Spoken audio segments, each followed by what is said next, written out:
thinking about Saturday afternoon when I drove with my husband from somewhere, and I gave way of pass to another motorist, and he put on his blinkers and said thank you by doing that. And I told my hubby, I've got such a warm feeling when someone is friendly. I just like it when somebody that doesn't know somebody else.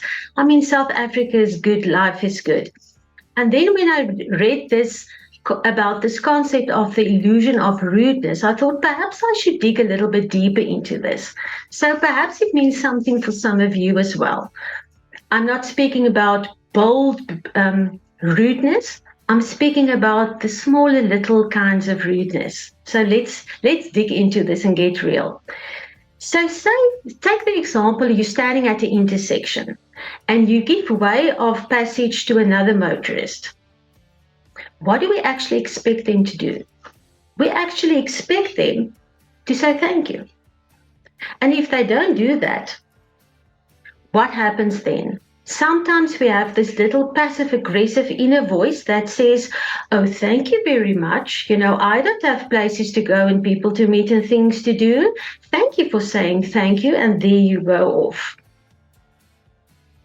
Raise your hand if you perhaps have been in a similar situation. Thank you. And for those who are better at this, let's learn from you.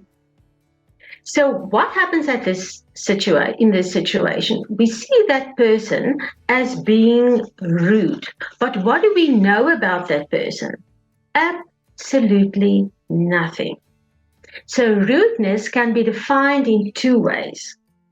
If I am rude to you, I can either, on the one hand, not meet your expectation of a specific behavior or etiquette that you have in your mind as being normal, or on the other hand, I perhaps can just not have a reason for being thankful or behaving the way in which you expect me to do. So those are the two ways in which rudeness can come across.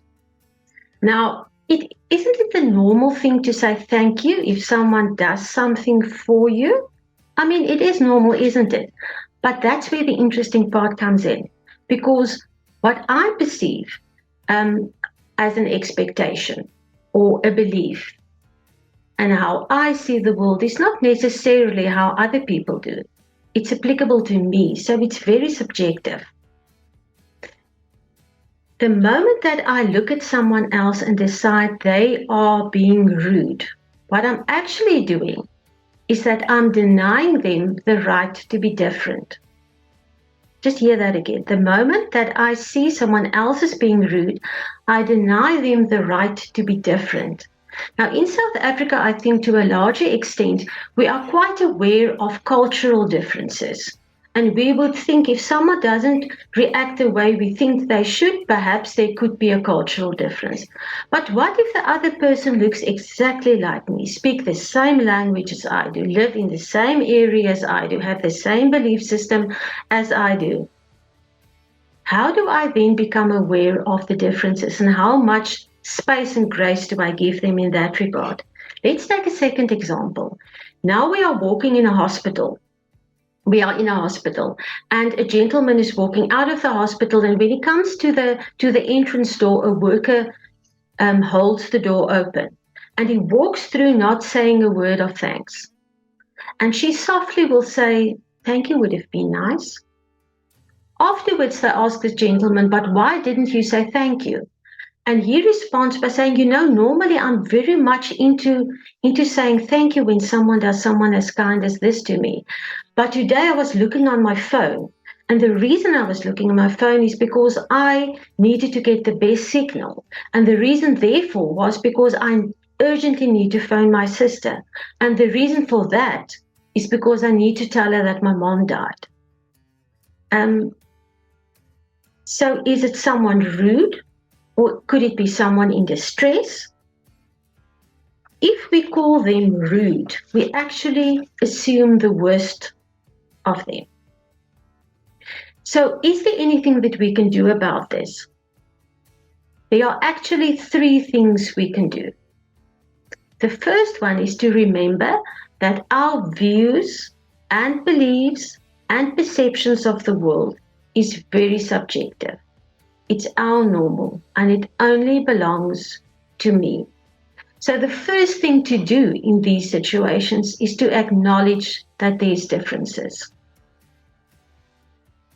The second thing is being comfortable with not knowing why they are reacting like that. To embrace the ignorance. I don't need to know why. Say, for instance, if they just walked through the door, or I gave them way of passage and they don't say thank you, I needn't know why. I need to feel comfortable enough to acknowledge that to myself and then move on. That was the second thing. The last thing that we can consider, you need to take pride in what you put in, not what you take out. So take pride in what you put in and not what you take out. So why do we do all these kind of things? Why do we help someone across the street or give them way of passage or give a beggar a sandwich? Why do we do those things? Because it's the right thing to do.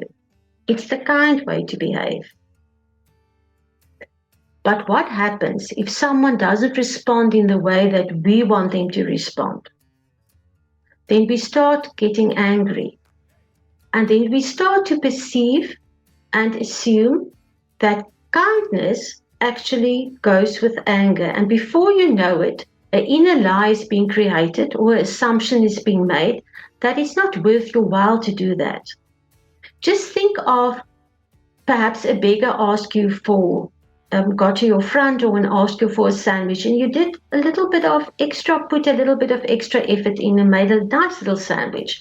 And then when you walk out of your property, you see there the sandwich is lying and he didn't eat it. So then the reaction becomes, I'm never going to do that again. I'm not going to waste the things. All the beggars are like that. I'm not going to be kind to I'm not going to have this kind of kindness to other people. The next time you do something kind, like holding the door, or making the sandwich, or helping someone across the street, or giving them the way of passage, or whatever kind of small kindness you are doing, just do it because it's the right thing to do, and not because you want to thank you. Thank you.